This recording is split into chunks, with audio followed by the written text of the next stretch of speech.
El panel de hoy es el panel de libertad de expresión y democracia, ¿no? Es un panel que sin duda también es muy importante para posicionar los retos que está implicando el ejercicio de la libertad de expresión, este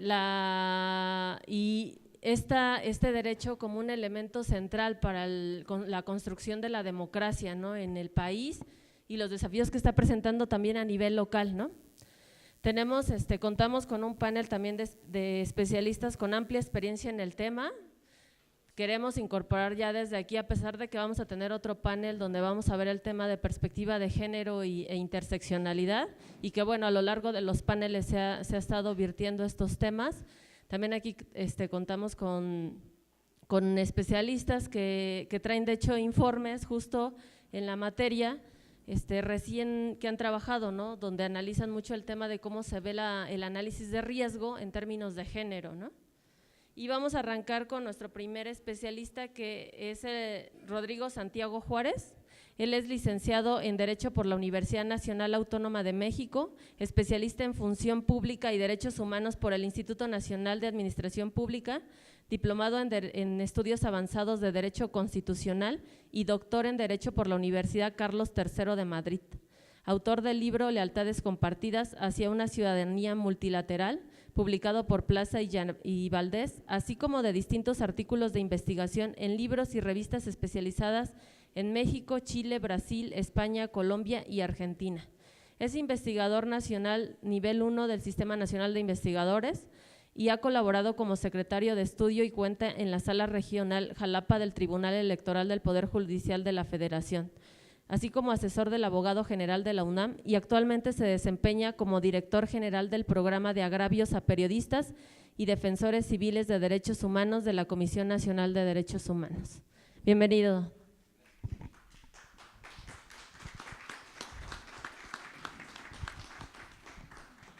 Muchas gracias, muy buenos días a todas y todos ustedes. Agradezco la invitación al Mecanismo para la Protección de Personas Defensoras y Periodistas de la Ciudad de México, y doy también las gracias a quienes me acompañan aquí en el panel.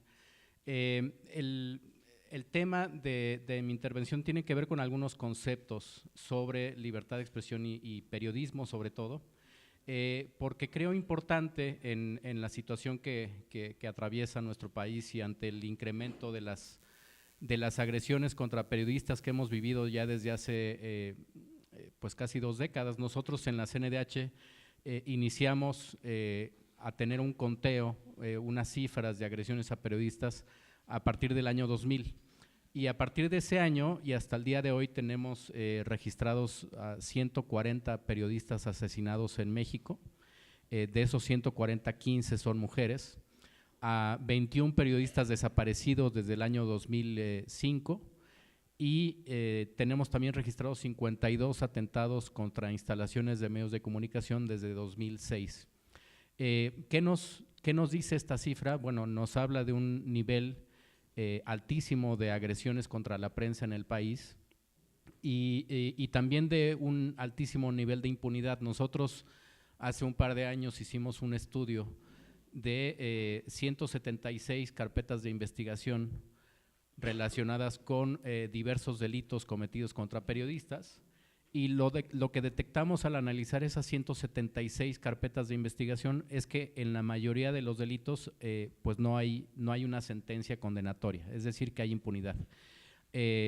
Detectamos que en algunos delitos había una impunidad del 90%, y en otros, por ejemplo, en el caso de desapariciones de periodistas y de atentados contra instalaciones de medios de comunicación, la impunidad es del 100%. ¿Qué quiere decir esto? Bueno, que los 21 casos de periodistas desaparecidos, en ninguno de ellos hay una sentencia condenatoria, ni tampoco en los que tienen que ver con atentados contra instalaciones de medios de comunicación, que son 52.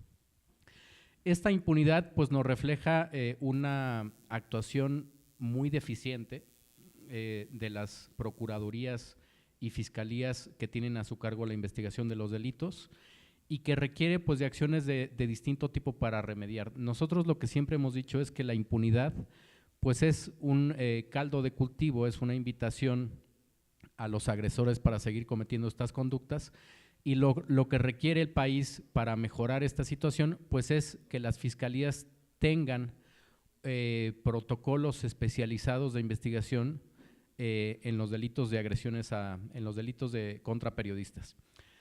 Nosotros vimos con buenos ojos que hace una semana se aprobó en la comisión, en la reunión de procuradores del país, un protocolo homologado.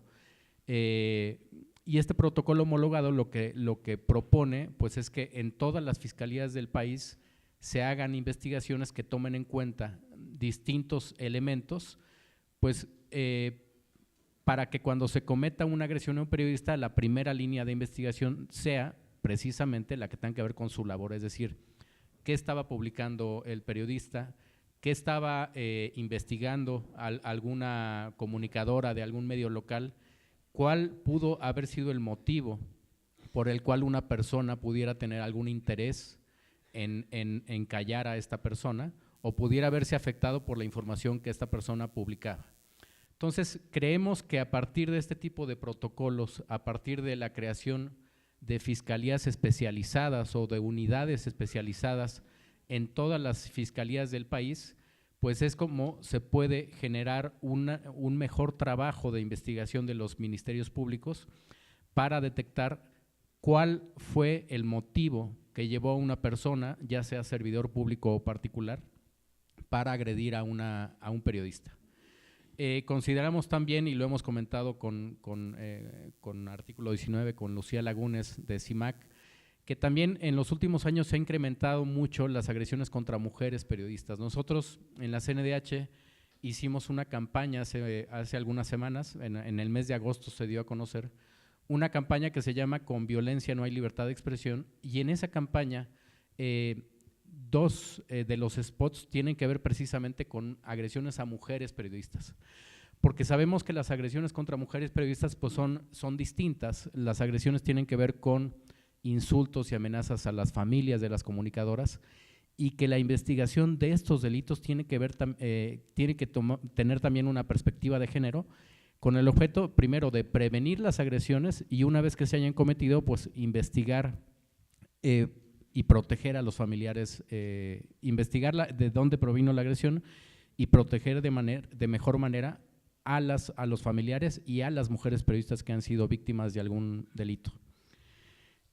Creo que es importante también que en estos momentos podamos tener una idea de quién puede ser considerado periodista, porque lamentablemente nosotros hemos visto en la CNDH que se sigue discutiendo quién es un periodista. Incluso cuando se estaban dando las discusiones para la creación del mecanismo de la Ciudad de México, junto con Artículo 19 y junto con la Oficina del Alto Comisionado estuvimos yendo a reuniones.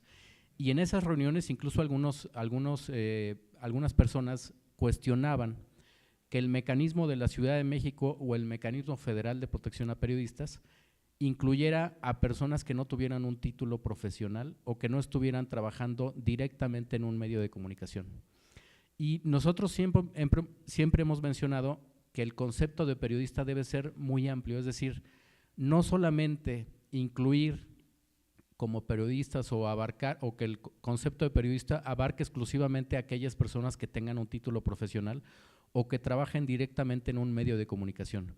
Porque sabemos que en nuestro país y en muchos otros, los periodistas no solamente se dedican a escribir, pueden tener distintos oficios, pueden dedicarse a muchas otras cosas, como por ejemplo Moisés Sánchez en Veracruz, que fue asesinado en enero de 2015 y que él, como parte de sus actividades, conducía un taxi. ¿Qué fue lo que hizo la PGR, la FEADLE, al momento de conocer de este caso? Pues decir que Moisés no era periodista, sino que era taxista. Básicamente ese fue el argumento del gobierno de Veracruz y el argumento de la misma Fiscalía de PGR para no conocer o para intentar quitarle importancia al homicidio de un periodista.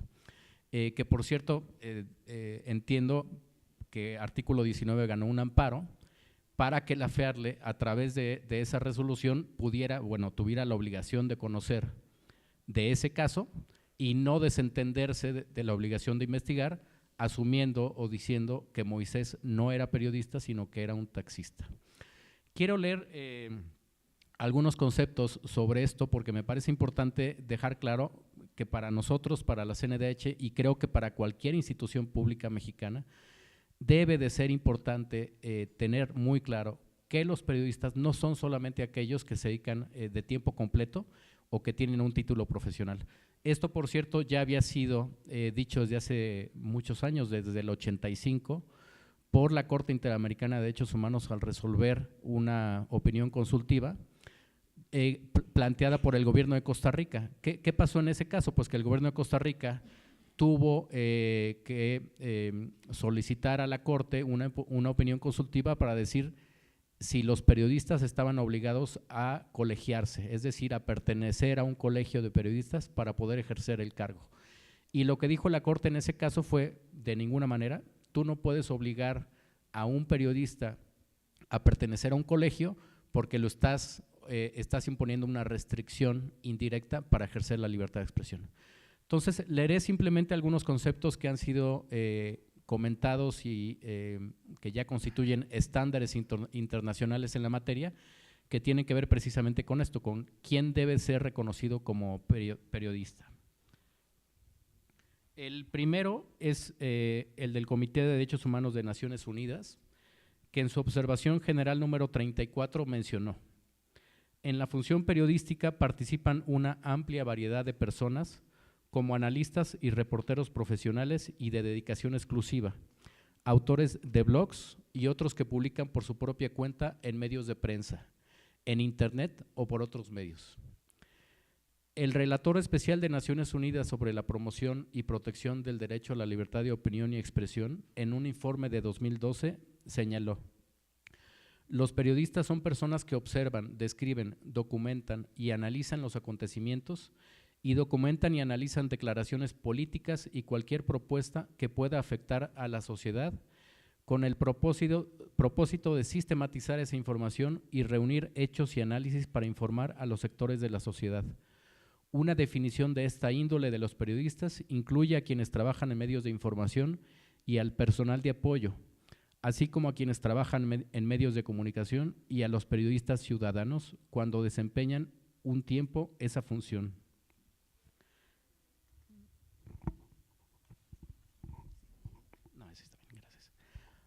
Otro de los conceptos que se ha aprobado es el siguiente: la protección de los periodistas no debiera limitarse a los que están reconocidos formalmente como tales, sino que debiera comprender a otros, incluidos los trabajadores de los medios de comunicación comunitarios, los periodistas ciudadanos y a otras personas que pueden estar empleando los nuevos medios de comunicación como instrumento para llegar a su público. Y finalmente, este último concepto aprobado por el relator especial de Naciones Unidas sobre las ejecuciones extrajudiciales, sumarias o arbitrarias, que mencionó en 2012.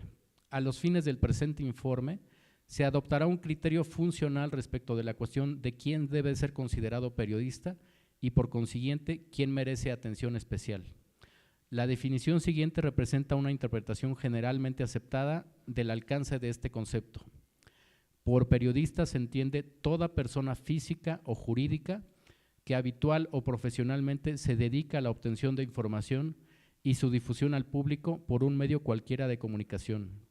Los reporteros y los fotógrafos y quienes apoyan directamente su labor, como los auxiliares locales y los conductores de vehículos, pueden ser vulnerables y, dado que desempeñan una función social de capital importancia, merecen una protección especial. El concepto abarca a los nuevos medios, a los ciudadanos periodistas y a los periodistas de medios digitales.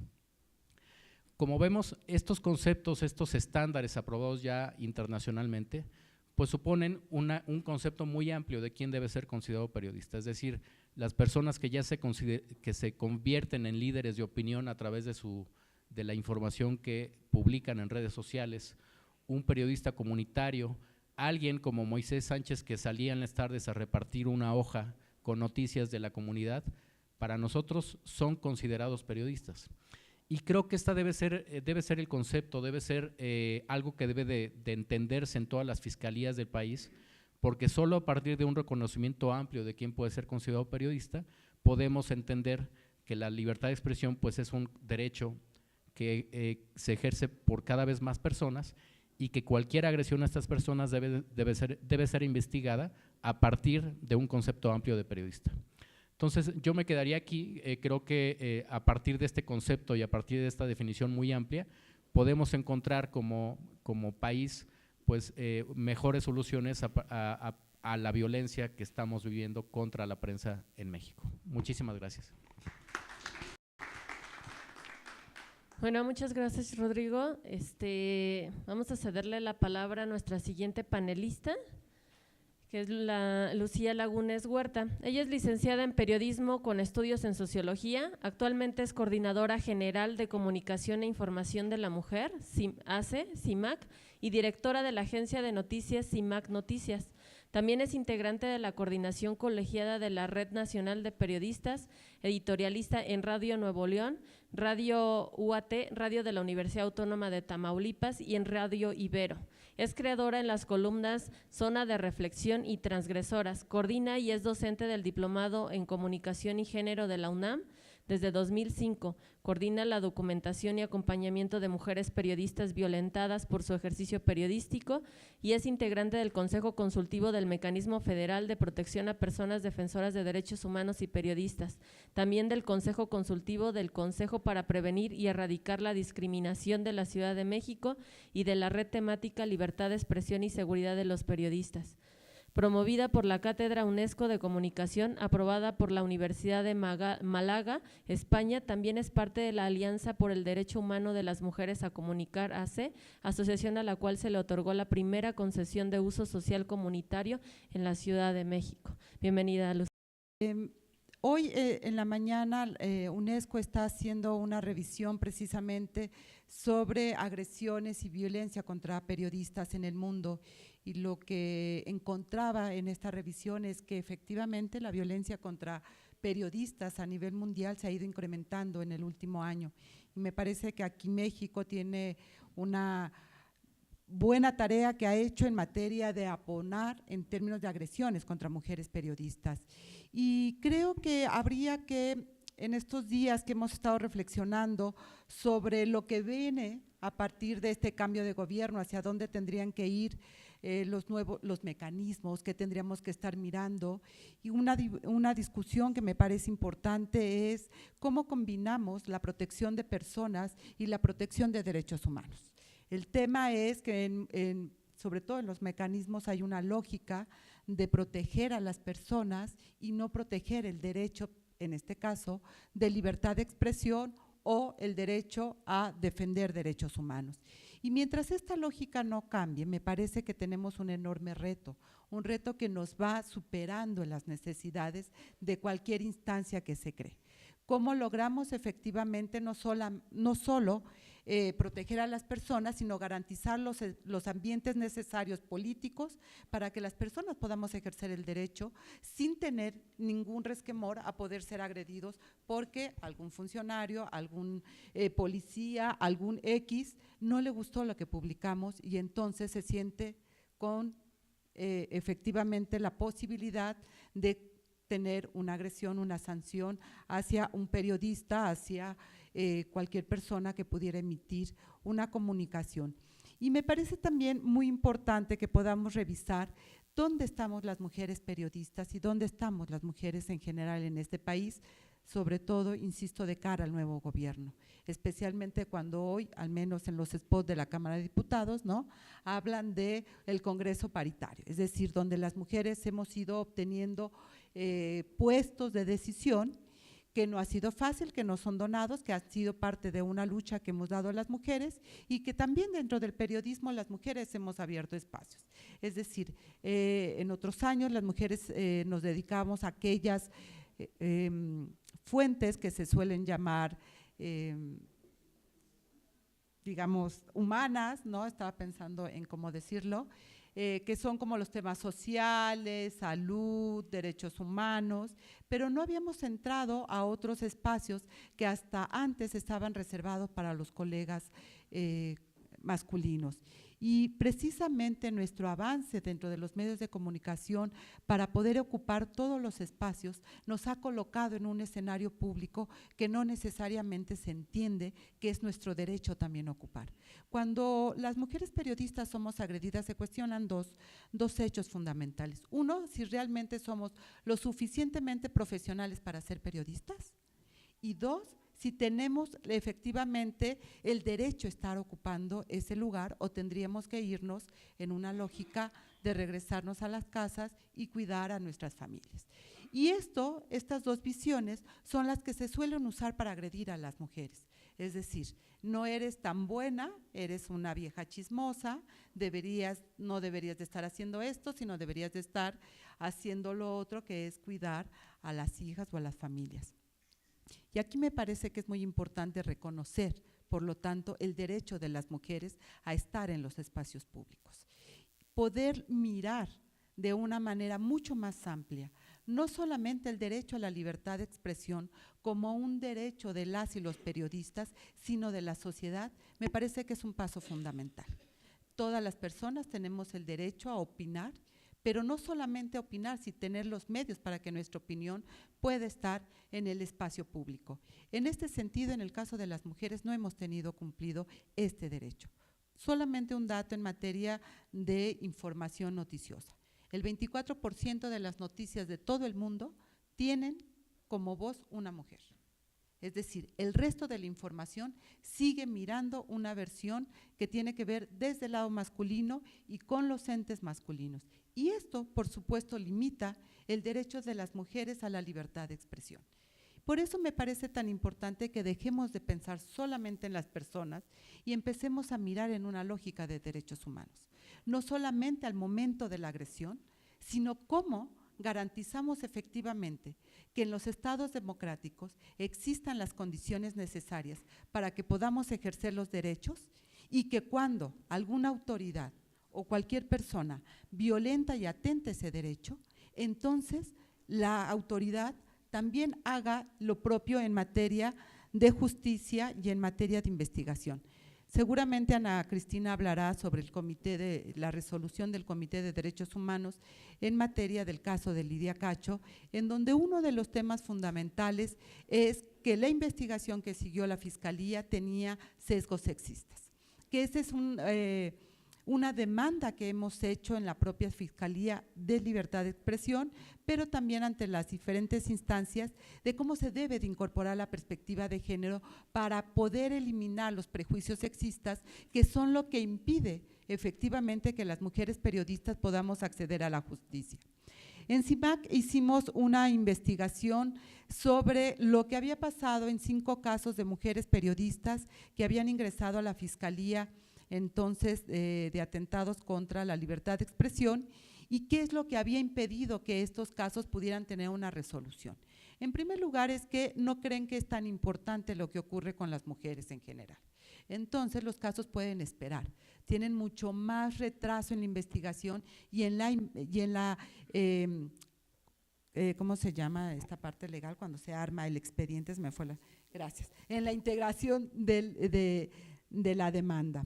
El segundo tema que ocurre en las fiscalías es que en lugar de investigar la tarea periodística que pudiera haber provocado o generado esta agresión, se dedican a investigar la vida de las mujeres periodistas, la vida personal de las mujeres periodistas, para entonces concluir que la violencia no tiene que ver con su acción periodística, sino con una relación personal, con un acto de la vida privada, etcétera, lo que ustedes quieran.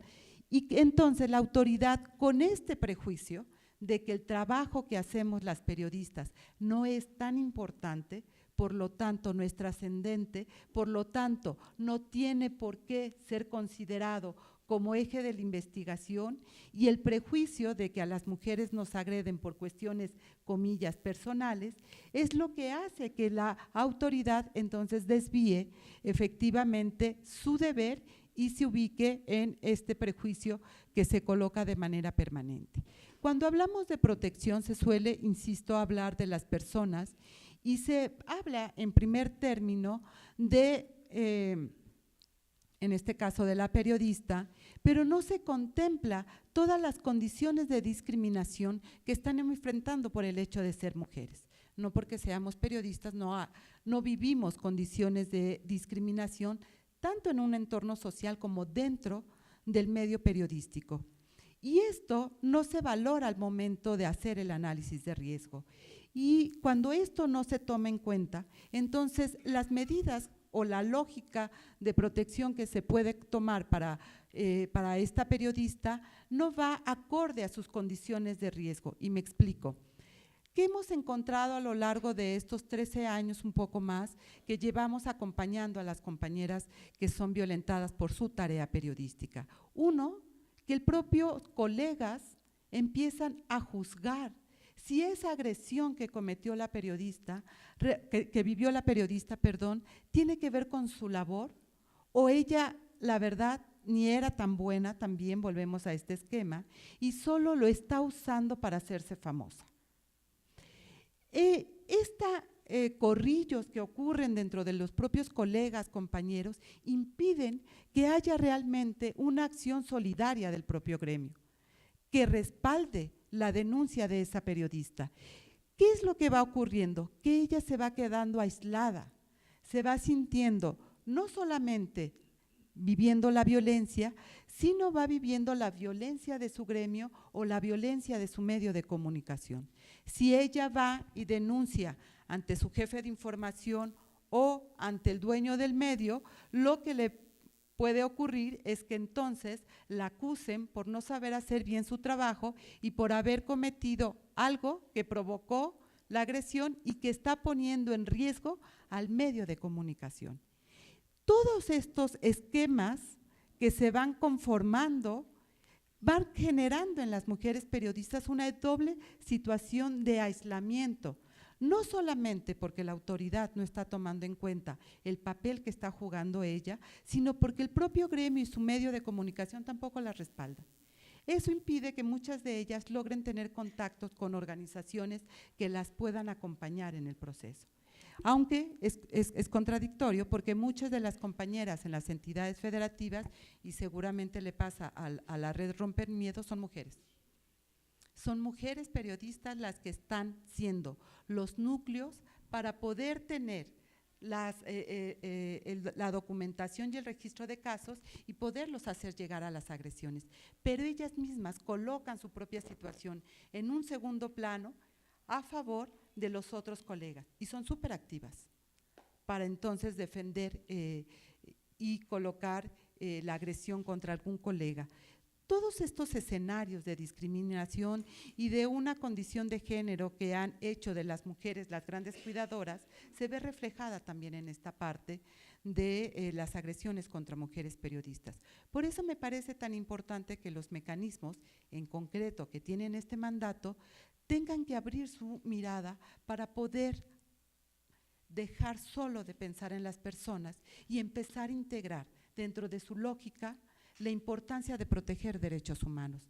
En este caso de las mujeres, no solo es el derecho a la libertad de expresión, sino a vivir una vida libre de violencia, para poder ejercer efectivamente el derecho a la libertad de expresión.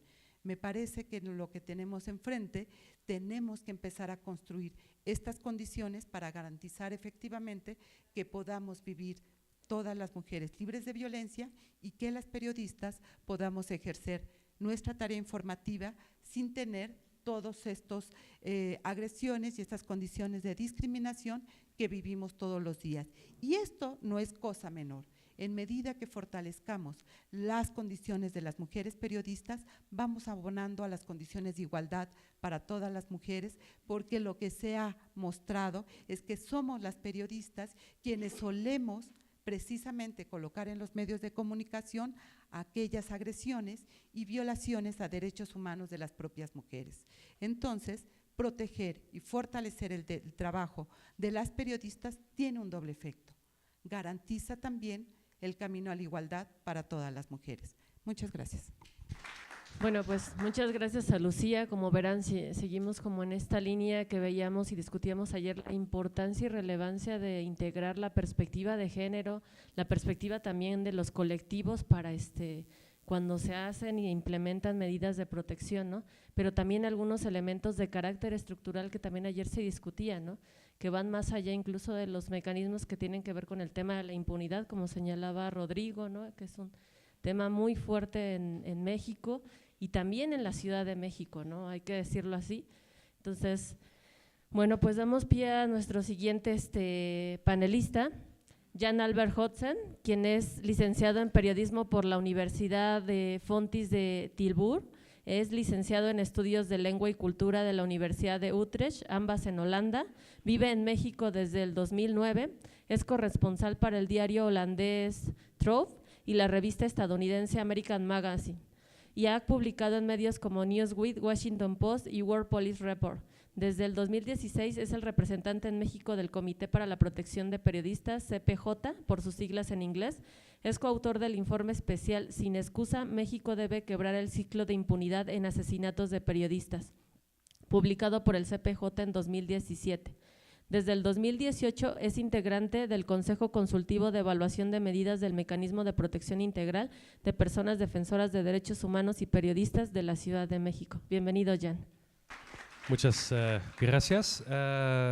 Muy buenos días a todos. Gracias por el espacio, al Mecanismo de la Ciudad, a todos los otros ponentes que están aquí en el panel. Yo quisiera abordar unas tendencias que pasan en México y compararlos un poquito con el ámbito internacional. Porque todos nosotros sabemos que la situación de libertad de expresión en México es, como comentó el ex coordinador para Norteamérica del CPJ, Carlos Lauría, está en crisis la libertad de expresión, pero ¿qué tanto está en crisis, no? Pues vemos un poquito el ámbito internacional. Si vemos el número de agresiones y, y la cifra de violencia letal contra las y los periodistas a nivel mundial, vimos entre más o menos 2012 y 2017, hasta el año pasado, una tendencia a la baja. El número de asesinatos se fue para abajo, el número de periodistas desaparecidos se fue para abajo, el número de agresiones en general se fue para abajo. Había una gran excepción a nivel mundial, que es México. Según cifras, no solo de nosotros, sino de todas esas organizaciones que se dedican a la defensa y la promoción de la libertad de prensa, en México el número de asesinatos, el número de agresiones se ha mostrado una tendencia para arriba muy marcada desde el 2014. Con los años 2017 y este año como los peores años en la historia moderna de México en términos de agresión contra la prensa. Y no solo es eso. México también cuenta con el número más alto de periodistas desaparecidos a nivel mundial. Es más, quiero especificar eso un poquito. Los otros países que cuentan con números de periodistas desaparecidos más altos son Rusia, Siria, creo que Kazajstán también. Pero la gran diferencia es que mientras en Rusia la mayoría de los periodistas desaparecidos, esos casos ocurrieron en los años 90, y en Siria todos ocurrieron en 2014-2015, o sea, durante la guerra civil, cuando estaba en su peor momento. México, sin embargo, cuenta con 1 o 2 periodistas desaparecidos cada año. Otra cosa, el CPJ acaba de publicar el mes pasado su índice global de impunidad anual 2018. México ahí se encuentra en el número 7, bajo Somalia, Siria, Irak, Sudán del Sur, Islas Filipinas y Afganistán. Lo que los primeros 6 países tienen en común es que son zonas de guerra, incluso Islas Filipinas, que tiene una guerra civil. México es el único país en esa lista, los primeros 7, que no cuenta con un conflicto oficial, ¿no? Obviamente podemos debatir si lo que estamos viviendo en México es un conflicto, una guerra real, o si más bien es otro tipo de conflicto, pero a final de cuentas no es comparable con lo que pasa en Somalia, con la excepción del número de agresiones contra periodistas. Y por último, la última cifra que les quiero compartir es que de todos estos países en nuestro índice global de impunidad, México tiene el segundo mayor número de casos sin resolución. Es decir, que el nivel de impunidad que tiene México es más alto que el nivel de impunidad en muchas zonas de guerra. Si tomamos todas esas cifras que de por sí ya son bastante espantosas, también tenemos que tomar en cuenta que mientras en Afganistán y en Siria y en Somalia y en las Islas Filipinas no hay un marco legal ni un marco institucional diseñado para proteger explícitamente a los periodistas y los defensores de derechos humanos, México sí lo tiene. México cuenta con una ley federal de protección desde el 2012. México cuenta con una fiscalía especializada. México cuenta con un mecanismo de la Ciudad de México, con una comisión estatal en Veracruz, etcétera, etcétera, ¿no? Entonces, México se encuentra en una situación única y yo me atrevería a decir espantosa de no estar en guerra, de tener leyes, de tener instituciones y aún así no solo tener una de las cifras más altas en términos de violencia contra periodistas a nivel mundial, sino también una tendencia que va para arriba, ¿no? ¿Qué nos cuenta todo eso? De que México tiene un profundo problema de disfuncionalidad institucional, de no aplicación de sus leyes y de una falta de una visión integral en lo que es la protección a periodistas y la procuración de justicia. Lucía ya mencionó, ¿no?, la falta de perspectiva de género que hay. Eso es parte de la falta de política pública integral que hay en México. Y lo que nosotros en la CPJ estamos notando casi a diario es que hay voluntad por parte de los integrantes de instituciones como el mecanismo federal, como el mecanismo aquí de la Ciudad de México, pero lo que no hay es una voluntad por parte del gobierno federal y de los diferentes gobiernos estatales de tomar sus propias instituciones en serio. Y ese es un problema bastante grande. Nada más veamos lo que pasó con el mecanismo federal de protección este año en términos de presupuesto para nada más la implementación de las medidas de protección. Yo me pregunto de cómo es posible que un gobierno se compromete a crear una ley federal de protección y un mecanismo federal de protección, pero luego 2, 3, 4 años enseguida se le olvida o no se compromete a financiar la misma institución.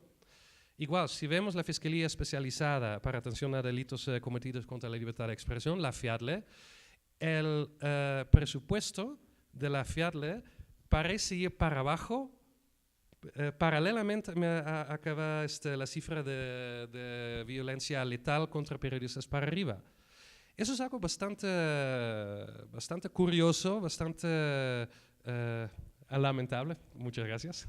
Soy holandés, entonces a veces se me va la palabra, ¿no? Entonces, pero eso es algo increíblemente lamentable y eso, y eso es básicamente lo que nos están dejando 2 sexenios, el sexenio de Felipe Calderón y el sexenio de Enrique Peña Nieto, sexenios donde se ejerció una especie de casi doble moral, ¿no?, en la política pública. De un lado, crear instituciones y crear leyes y presumir esas leyes y presumir esas instituciones como una especie de cumplimiento de su deber con los estándares internacionales, etcétera, pero al mismo tiempo, en estos 2 sexenios nunca se tomó en serio la problemática, nunca se ha comprometido de una forma real a la protección de las y los periodistas y más que nada la prevención.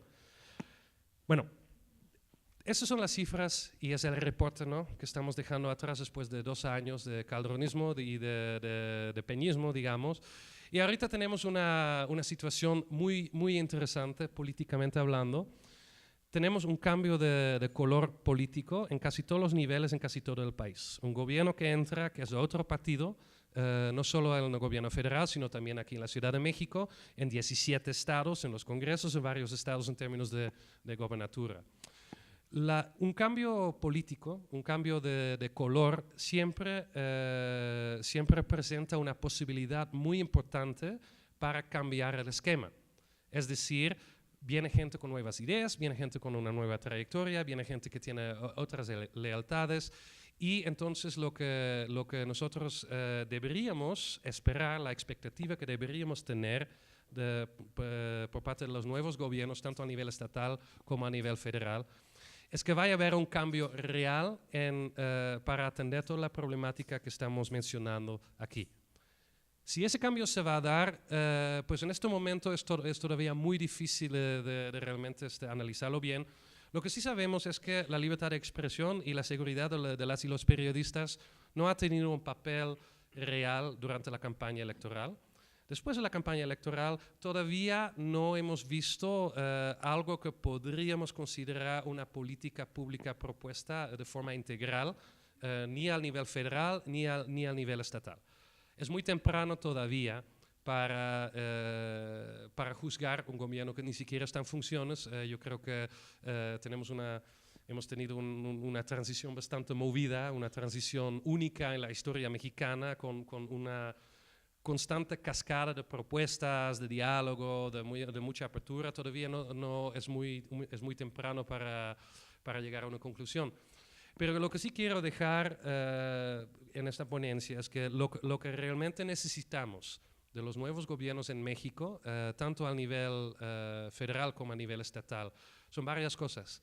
Se requiere un fortalecimiento de las leyes y de las instituciones que ya existen. Es decir, el mecanismo federal de protección ya existe, ¿no? Eso está por ley, eso necesita fortalecimiento. Podría haber cambios, pues, ahorita por ejemplo hay varias iniciativas sobre una reforma de la Ley Federal de Protección o quizás reemplazarlo con otra ley, pero lo que sí se requiere es un fortalecimiento. También se requiere una política pública integral que va a tener el problema que hemos visto aquí en México de que las instituciones son muy aislados, que hay poca colaboración, que hay poca programa integral para atender toda la violencia contra las y los periodistas. Y, perdón, lo que también tenemos que ver es cómo el nuevo gobierno, más que nada a nivel federal, en su plan de reformar la Procuraduría General de la República, convertirlo en una Fiscalía General del Estado, ¿en qué compartimento ahí va a quedar la libertad de expresión? Es una discusión muy fuerte, es una discusión muy larga que se está llevando incluso con sociedad civil. Todavía no sabemos tampoco cómo eso... ¿Dónde? Sí. Como dije, bueno, tú te vas a mencionar eso, ¿no? Entonces eso le dejo a Ana Cristina. Pero ahí yo creo que tenemos una oportunidad única como país, como sociedad civil y también como nuevo gobierno, ¿no? de atender toda esa problemática. Yo espero del nuevo gobierno una política pública realmente integral que tome en cuenta todos los múltiples problemas que tiene México, y si no, pues el reporte que les acabo de dejar de 2 sexenios se podría convertir en un reporte de 3 sexenios, y yo creo que eso no es algo que podemos tener aquí en México. Entonces, muchas gracias. Bueno, pues muchas gracias a Jan, y pues sin duda era también lo que ya de por sí el día martes nos compartían estas diputadas constituyentes provenientes de la sociedad civil, lo difícil que fue plasmar ciertos derechos y tener este enfoque más garantista a nivel de la Constitución de la Ciudad de México, pero también es cierto, como bien se menciona aquí, las brechas que tenemos entre la legislación y la política pública, ¿no? O sea, tenemos una reforma de 2011 en materia de derechos humanos, pero poco se ha cristalizado en términos de instituciones, en términos de quehacer público y en términos de pues, una mejor vida democrática en el país, ¿no? También quiero aprovechar para hacerles el comentario de que el libro de la comisión le pedimos permiso, este libro que comentó el doctor Rodrigo, está en la UCB que les proporcionamos con varios materiales, ¿no? Que algunas organizaciones de la sociedad civil e instituciones nos hicieron favor de facilitarnos los permisos para que pudiéramos integrarlos en la UCB y ustedes puedan consultarlos y profundizar en algunos de los puntos que aquí se están discutiendo, ¿no? Gracias por estar aquí y gracias a la invitación a este foro. Pues bueno, la verdad es que las organizaciones que estamos aquí, y incluida la CNDH, me parece que coincidimos en varios temas con relación a la impunidad en México, ¿no? Yo no quisiera extenderme demasiado porque creo que las cifras, todos y todas conocemos las cifras de impunidad. desde la CNDH que dice el 90% de las agresiones no son investigadas, hasta CPJ que dice México ocupa el 7º lugar en el mundo en el caso de impunidad, y así podemos hablar de cifras. Y sobre esas cifras hemos hablado todos estos años. Y lo único que a mí me parece que estamos haciendo es no quitar el dedo del renglón, que hay un tema pendiente. Y ese tema pendiente se llama impunidad. En ese sentido, yo más bien quisiera hacer como algunas reflexiones con relación al nuevo gobierno. La verdad es que no sé si este foro tendría que haber sido ahora o tendría que haber sido después, porque como que estamos como en el limbo. ¿A quién le reclamamos? ¿A quién le pedimos? ¿Al que se va o al que viene? El que se va dice, yo ya me voy, y el que llega dice, pues a mí ni me pregunten porque yo ni he llegado. Entonces, ese es un problema, ¿no? Estamos en una situación bien complicada, súper complicada, y no solo aquí a nivel federal, sino también en aquellos estados donde va a haber cambios de gobierno. O sea, yo no sé, a lo mejor habría que abrir este espacio en otras entidades como Veracruz, que es una de las entidades con mayores asesinatos de periodistas. Habría que abrir este debate en otras entidades, llevarlos a otros espacios, porque también los gobiernos locales se tienen que hacer responsables del tema.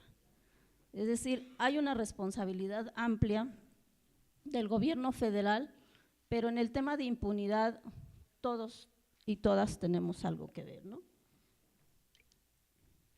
Entonces, yo quisiera ver, yo sé que muchos de nosotros tenemos como el alma en un hilo de aquí al 1 de diciembre, porque queremos saber cuál va a ser la propuesta en temas de impunidad del nuevo gobierno. Hasta ahorita no lo sabemos, o no sé si alguien lo sabe aquí que me lo pueda decir, porque sería genial saber cuál va a ser la política, el programa, las líneas de acción para combatir la impunidad en agresiones a periodistas en general en México. Nadie sabemos, no sabemos si tienen un super plan, no sabemos si no tienen ni la menor idea. A veces yo me inclino más por la segunda, de que no tienen la menor idea, ¿sí? Porque a veces hay que ser más realistas, ¿no? En ese sentido. Entonces yo creo que tienen una idea general de lo que pasa, porque en los foros de escucha escucharon muchas víctimas. Lamentablemente no escucharon a las víctimas familiares de periodistas, eso hay que decirlo. O sea, los foros los abrieron en general, pero no hubo un tema específico sobre el tema de impunidad en casos de periodistas. No los hubo, ¿sí? Al final nosotros comentamos que era necesario en un foro que hicieron ahí un poco rápido, como todos. Más o menos salió el tema, pero salió más la problemática del tema de protección. Yo siempre he dicho que el fondo de la impunidad, del fondo al que hay que ir es el tema de impunidad. Porque si no se combate la impunidad, no se puede garantizar la protección de nadie, y ningún mecanismo va a ser suficiente para garantizar la seguridad del ejercicio periodístico si no se combate la impunidad de fondo. Ajá. Y yo creo que uno de los mayores retos, y con eso coincido con las recomendaciones de los relatores de libertad de expresión de Naciones Unidas y de la Comisión Interamericana de Derechos Humanos, es que para empezar se tiene que fortalecer el tema de las investigaciones de los asesinatos de periodistas y en general de las agresiones a periodistas. ¿Pero eso qué significa? O sea, eso significa dos cosas. Uno, el fortalecimiento de la instancia, llámese fiscalía, llámese unidad, o no, quién sabe cómo se va a llamar dentro de la nueva fiscalía, o igual ya no va a existir. Pero la unidad que sea, lo que sí creo que tenemos que pugnar es porque sí haya una instancia, independientemente del nombre, que se especialice, que sí trabaje en el tema de impunidad a periodistas. O sea, es terrible, sería terrible que dentro de esta nueva estructura de la Fiscalía no hubiese una instancia que se especializara. Digo, o sea, a veces pareciera que lo que más se plantea es que si hay una fiscalía que no sirve, entonces que desaparezca, ¿sí? Pero yo creo que sí es cierto, la Fiscalía como el mecanismo, como otras instancias, tienen muchísimas deficiencias, tienen muchísimos errores y han tenido que aprender sobre esos errores. Pero a mí me parece que lo que han recorrido ha sido bastante, que han aprendido sobre eso y que no podemos llegar a inventar una nueva figura, una nueva instancia que no funcione. O sea, yo creo que sí hay que tener muy claro que debe haber una instancia especializada dentro de la nueva Fiscalía, ¿sí? Que lo que tiene que haber es personal especializado en temas de investigación, porque la impunidad inicia precisamente cuando se inician las carpetas de investigación. O sea, no sé si el doctor Rodrigo habrá comentado esto, pero las 3 recomendaciones que tiene CNDH, que yo he visto, las 3 coinciden en el sentido de que la impunidad se inicia cuando se inician las carpetas de investigación, en la manera en cómo se inician las investigaciones, en la manera en cómo se recaban los indicios de las agresiones, en la forma cómo se continúa o no se continúa la investigación. O sea, hay casos que han pasado años y años y no hay diligencias en esas investigaciones, ¿no? O sea, eso es impresionante, o sea, ir a las carpetas de investigación y darte cuenta que hace 3, 4, 5 años no ha habido una diligencia con relación a una investigación. En el caso me parece que los casos más graves es el caso de las desapariciones. En el 100% de los periodistas y las periodistas desaparecidas en México no hay un resultado, ¿sí? Es más, se les ignora lo más que se pueda. Hay 2 casos de periodistas que están desaparecidos en México de los 21 que han cumplido 10 años, ¿sí? Y las carpetas y las averiguaciones previas, porque están todavía en el sistema anterior, siguen abiertas.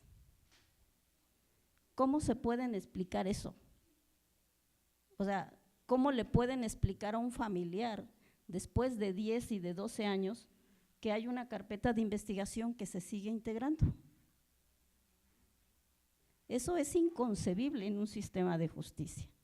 Entonces, yo creo que incluso hay que ir más allá del tema de la Procuración de Justicia y de las Fiscalías, hay que ir al tema de los jueces, ¿sí? Hay el caso del periodista Gregorio Jiménez de la Cruz, que muchos de ustedes conocen en Veracruz, va a cumplir 5 años sin una sentencia, pero hay 6 detenidos, presuntos autores materiales, que están siendo procesados, pero que no han podido ser sentenciados porque han cambiado 3, 4, 5 veces al juez. Por lo menos ese es el argumento que están dando, ¿no? Entonces, ¿cómo poder explicar ese tipo de casos? O sea, ¿cómo poder decirle a la familia, bueno, es que después de 10 y de 12 años tu carpeta sigue en investigación y se sigue averiguando quién pudo haber sido el posible responsable del asesinato o de la desaparición o de la agresión a tus familiares, ¿no? O sea, hay todo un sistema y toda una estructura que está permeando esta impunidad y que tiene que ver con todos estos actores, ¿no? Entonces, yo creo que uno de los mayores retos del nuevo gobierno va a ser este, y que ojalá que después de que tomen posesión tengamos claro cuál va a ser la política de combate a la impunidad con relación a los asesinatos, a las desapariciones de periodistas y a las agresiones de periodistas. Otro reto importante va a ser la profesionalización de quienes dentro de la Fiscalía se van a dedicar a llevar las investigaciones, ¿sí?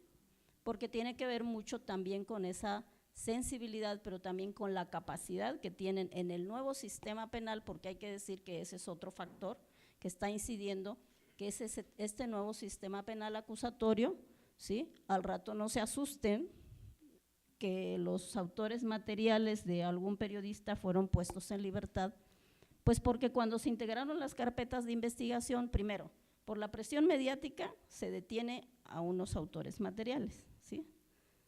Y después, como hay un periodo largo para hacer el proceso que le llaman de la investigación complementaria, que puede ir de 3 a 6 meses, entonces durante ese periodo Pues primero se deja la idea de que ya se solucionó el caso porque se detuvo a 3 autores materiales, pero en ningún caso hasta ahora, y me atrevo a decir que en el 99%, en ninguno de estos casos los autores materiales están siendo investigados, ¿sí?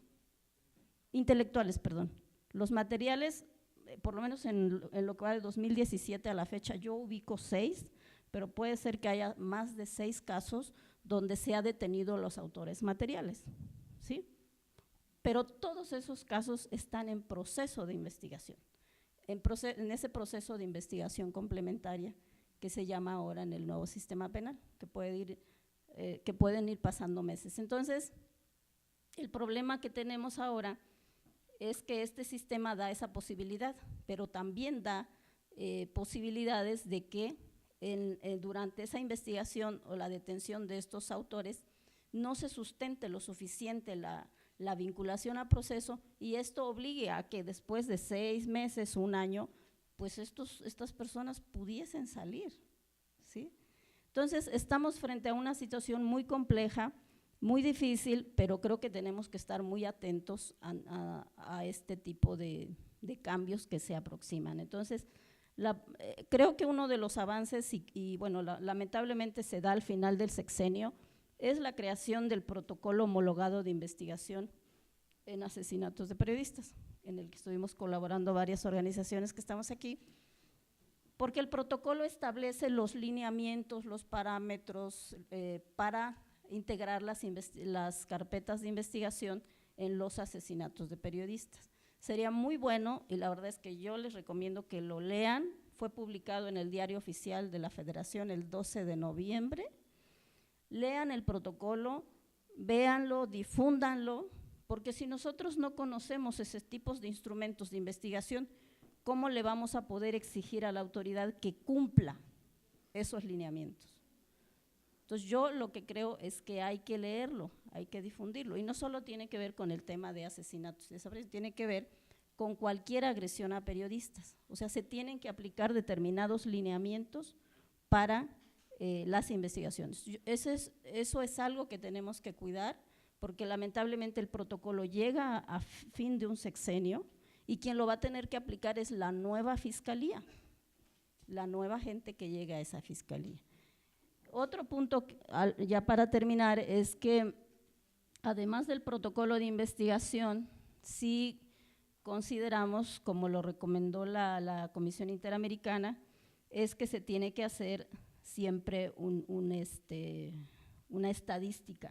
estadística certera, realmente no solo sobre las agresiones en general a periodistas, sino que tanto han avanzado el tema de las investigaciones, es decir, que la Fiscalía pueda hacer una publicación o lo que vaya a ser constante de los avances que hay en estas investigaciones. Hasta ahorita ustedes pueden ver en las páginas de PGR las estadísticas mensuales de los casos que tienen, de cuántas averiguaciones, etcétera, pero no tenemos un dato preciso de realmente cuántas carpetas de investigación realmente han vinculado, en qué etapa están.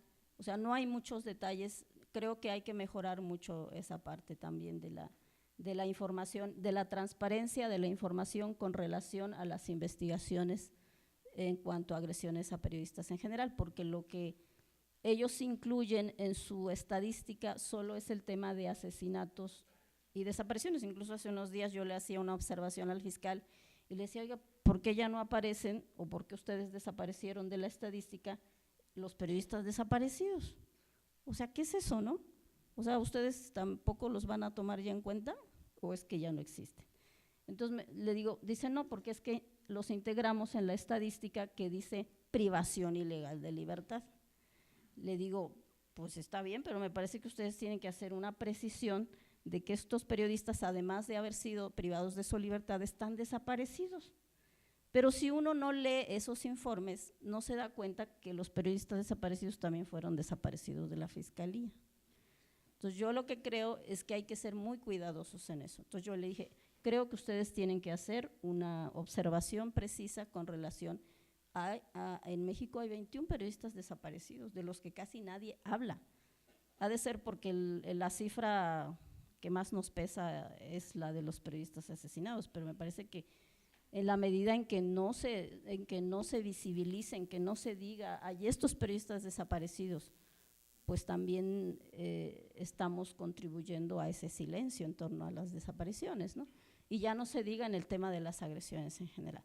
Entonces yo creo que hay varios retos en este tema de la impunidad, hay varias recomendaciones que se tienen que tomar en cuenta porque hicieron las relatorías, hay una serie de lineamientos que se establecen en el protocolo homologado de investigación, que yo sí les invito a que lo conozcan, lo lean, lo cuestionen, o sea, el hecho de que esté un protocolo ya publicado en el Diario Oficial de la Federación no significa que sea lo último, ¿no? O sea, me parece que se puede mejorar.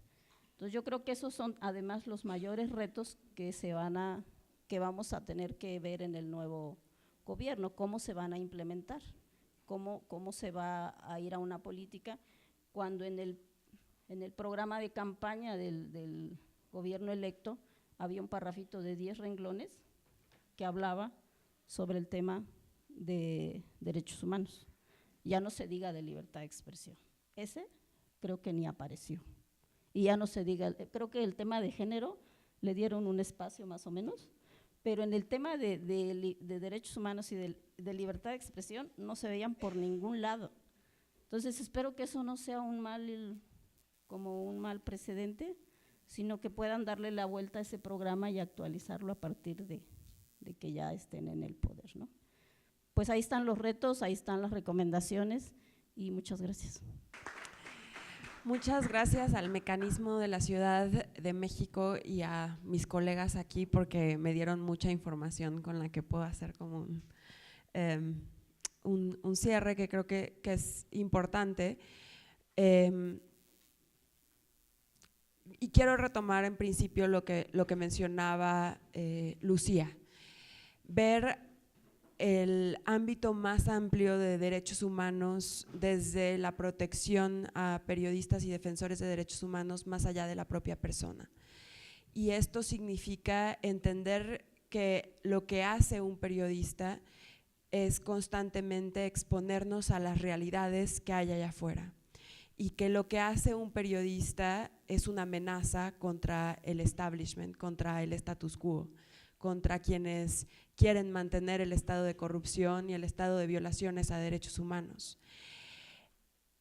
Al final, las agresiones a periodistas no forman parte de un daño colateral a las agresiones o el estado de inseguridad que vive el país.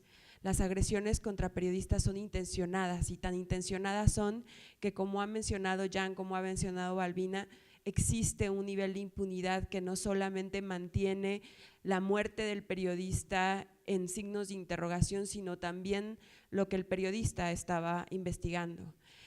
El periodista se convierte en un mensaje de silencio para sus colegas y convierten de tal cual pues al mensajero en el mensaje. Y en ese sentido creo que es importante tomar en cuenta cuál es esa función y también tomando en cuenta aquello que mencionaba Rodrigo en relación con la función del periodismo.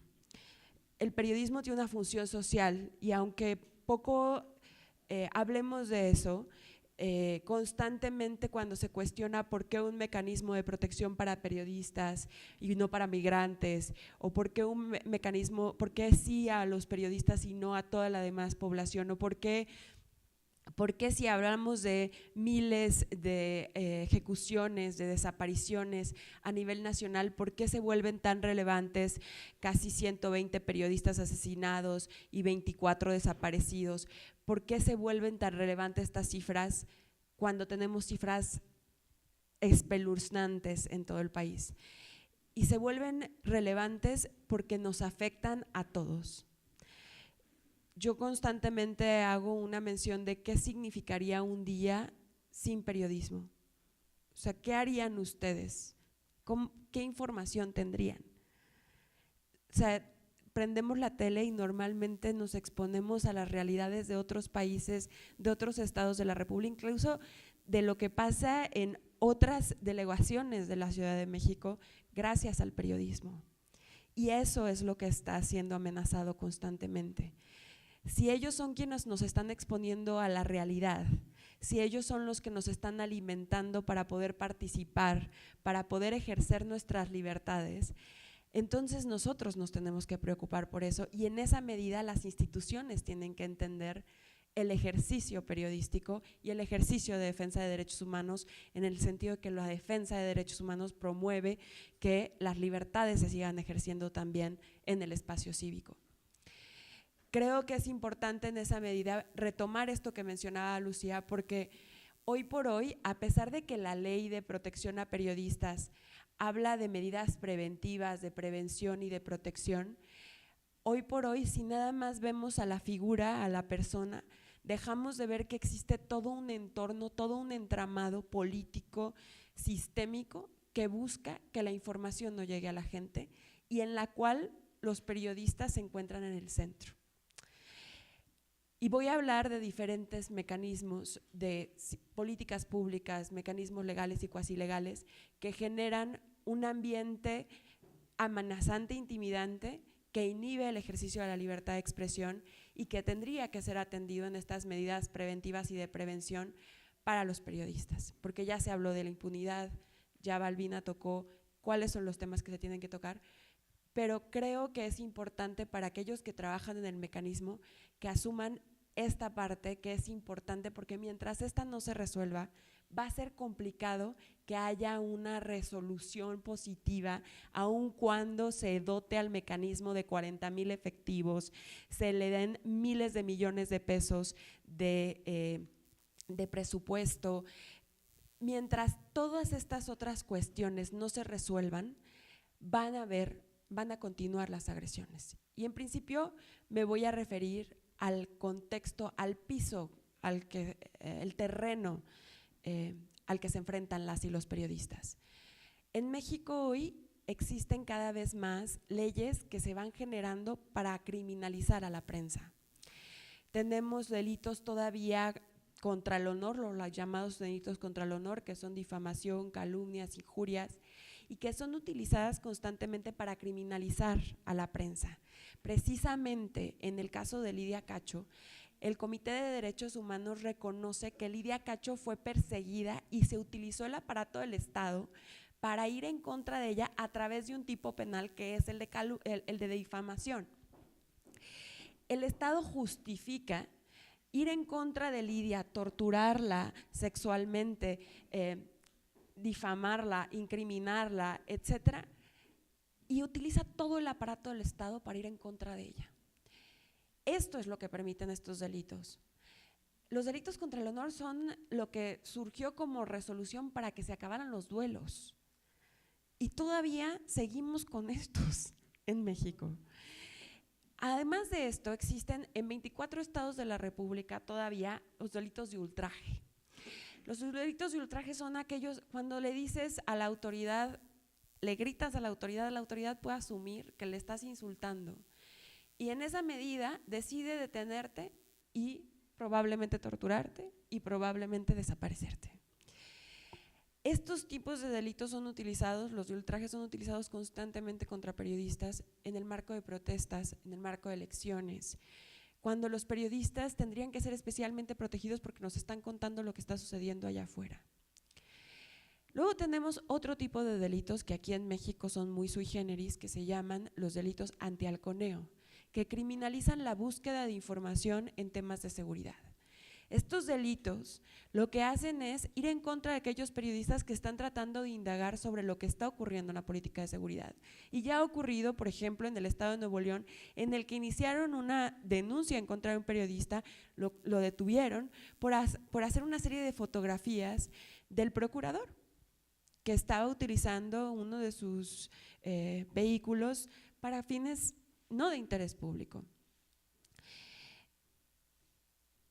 Además de los de antihalconeo, ahora en la era digital estamos viendo cómo los funcionarios públicos que tienen la piel muy delgada y que no están acostumbrados a la crítica, al disenso, al discurso perturbador, empiezan a generar una serie de ideas, de leyes y de delitos que criminalizan inclusive a los memes. O sea, ustedes imagínense nada más, por absurdo que parezca, que el hecho de haber convertido a la primera dama en el Chapulín Colorado, en aquel meme que surgió en todos lados, podría ser sujeto de delito. Aquellos memes que hicieron de la visita de Andrés Manuel con Peña Nieto podrían ser sujetos de delito en 6 estados de la República. Así de absurdo es esto. Y constantemente en la era digital se están también generando tipos penales en contra del ejercicio efectivo de la libertad de expresión. Estos son los tipos penales, pero todavía existen otros mecanismos que no son penales, que no son del área penal, pero que también generan un entorno complicado para el ejercicio periodístico. Y uno ya lo mencionó Rodrigo, que tiene que ver con quién es periodista y quién no. Y esto sucede en casi una veintena de estados de la República, en la que solamente pueden acceder a la justicia y a estos protocolos que mencionaba Albina, y además al mecanismo de protección de periodistas, quienes tienen un título de periodismo o quienes pertenecen a un medio. Yo les pregunto, ¿cuántos periodistas en México, teniendo una precariedad laboral tan grande, teniendo estados de la República con tanta pobreza, realmente tienen la posibilidad de estudiar periodismo? Y aquí me viene el caso de muchos periodistas como Pedro Canché, como Moisés, que decidieron hacer periodismo porque querían contar lo que estaba sucediendo en su comunidad y se convirtieron periodistas de forma funcional, es decir, todos los días estaban hablando sobre lo que estaba ocurriendo en su comunidad. Eso no los hace menos periodistas que aquellos que tienen el título de periodistas. Pedro Canché reportó sobre lo que estaba sucediendo en las tierras de Siancán, reportó sobre lo que estaba sucediendo sobre el dengue en su comunidad en Felipe Carrillo Puerto. No había otro periodista que lo estuviera contando. Tendríamos que esperar entonces para que alguien comunique a esta población en Felipe Carrillo Puerto a que llegue alguien que tiene un título y que sea colegiado. Entonces, esto también es otro gran problema. Después tenemos, además de esto, algo que estamos viendo últimamente en el nuevo gobierno y de lo que tendríamos que poner mucha atención: la falta del reconocimiento de la labor periodística en la función, como función social. Hemos visto el estigma hacia los periodistas, lo cual va contrario a todos los estándares internacionales. En todos los estándares internacionales, lo que se dice primero, para prevenir las agresiones a periodistas, se requiere reconocer la labor del periodismo. Desde los más altos niveles, desde los más altos funcionarios. No se permite el estigma del periodista, no se permite criminalizar a periodistas. Y en ese sentido, creo que el pasado gobierno vimos constantemente que el primer paso para garantizar la impunidad en las agresiones contra periodistas era decir que un periodista fue asesinado porque estuvo en un mal momento, en un mal lugar, con malas personas. Y en el caso de mujeres periodistas, que la mataron porque estaba vinculada por un lío de amores, porque el esposo era un hombre malo, ¿no? En el caso de Regina Martínez, porque tenía un perfume ahí, resulta que ella, como tiene perfume, pues entonces las mujeres solo usamos perfume porque estamos enamoradas, y entonces seguramente el hombre la mató. Es el mismo caso de Anabel Flores. Y esta fórmula es una fórmula muy efectiva. ¿Por qué? Porque en el momento en el que tú pones en el debate público que el periodista era malo y que por lo tanto se merecía que lo mataran, entonces generas un tribunal mediático, un tribunal paralelo. Y eso genera que la sociedad que está cansada de la inseguridad justifique que solamente a los malos les pasan cosas y que haya un divorcio entre la sociedad y el periodismo, en el que la sociedad determine abiertamente que el periodismo está vinculado directamente al crimen organizado o al poder. Esto es en el caso de la criminalización directa, pero en el caso del estigma, en el caso de decir estos periodistas son los buenos y estos periodistas son los malos, en un contexto de tanta violencia contra la prensa, lo que genera es más violencia. ¿Por qué? Porque entonces, si el presidente electo dice esta es prensa buena y esta es prensa mala, entonces hay una justificación dada moralmente por el presidente electo para agredir a los periodistas malos. Esto es algo que no nos podemos permitir, porque es difícil decir quiénes son los buenos y quiénes son los malos. Y en un contexto como este necesitamos garantizar que haya periodismo vibrante, que haya un periodismo que realmente nos esté informando. No nos podemos dar el lujo de estar desinformados. O sea, el reconocimiento es algo muy importante y estas medidas de reconocimiento no han sido tomadas en cuenta por ningún mecanismo de protección. Constantemente la CNDH ha armado campañas que no han tenido el impacto que tendrían que tener porque falta una respuesta directa de la sociedad. Y esto tiene que ver justo con este divorcio del que les hablo. La violencia lo que ha generado, por un lado, es que el periodista diga, la sociedad no entiende que si yo reporto sobre el crimen organizado a mí me matan. Y la sociedad dice, yo lo que veo en los medios no tiene nada que ver con lo que veo todos los días allá afuera. Entonces hay una separación.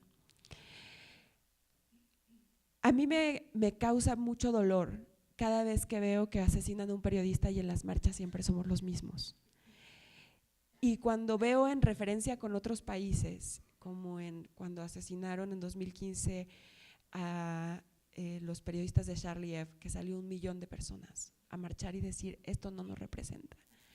Si bien es cierto que hay una responsabilidad de reconocimiento del Estado, de decir que el periodismo es necesario para la vida democrática, también hay una responsabilidad de todos y todas nosotras de decir, necesitamos periodismo para seguir caminando. Y en ese sentido creo que no toda la responsabilidad sobre el ejercicio de la libertad de expresión y sobre las garantías de seguridad recaen en el Estado. Hay una responsabilidad clara de la sociedad de exigir buen periodismo, de los medios de hacer buen periodismo y de decir cualquier atentado contra la libertad de expresión es un atentado contra mi capacidad de participar, contra mi capacidad de informarme. Todas estas cuestiones están ahí, en el terreno, pero existe otra que tiene que ver con lo que ha anunciado el nuevo gobierno y que esperamos que cambie, que es un sistema económico que alimenta a los medios de comunicación a través del gobierno en una figura, el dinero público se transfiere a los medios de comunicación para hacer campañas de comunicación social y realmente es dinero público que es transferido para hacer propaganda gubernamental. Es decir, para ensalzar figuras públicas, para decir que estamos ante un buen gobierno.